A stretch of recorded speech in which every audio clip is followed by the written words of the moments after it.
Здрасти! Аз съм Дани и съм част от Vegan Group Карикатури 24 и днес ще ме видите в ролята на нашата творческа нинджа. Като в момента ние ще сложим последен финален штрих на тази страхотна карикатура. Слагаме и картичка. Тадам! И карикатурата е готова да зарадва своя получател. Аз ще предизвикам теб да дойдеш и да станеш следваща нашата творческа нинджа, която ще подарява усмивки, приятни моменти на нашите клиенти. Сега елате да видим сърцето на нашия офис, нашия приятел. Сега може да видите как се ражда една княва.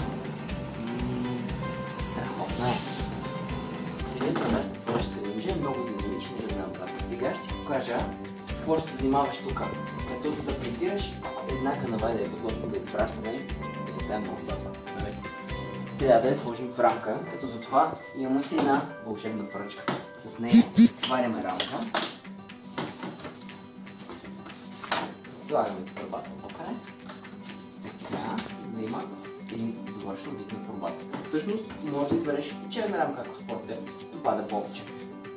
Но в случая, ние ги изпращаме и за да сме сигурни, че формата на нашите клиенти ще пристигне в най-добрия вид, разполагаме с един бабъл.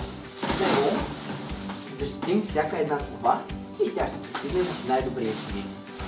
Виж тук, има една канава, това е памучно платно, което ние, или може би вече и ти, ще го опънеш на дървена подрамка.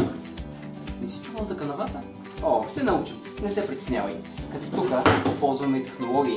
Един такер за по-сигурно. Може пак на теб ти се отдава по-добре от мен.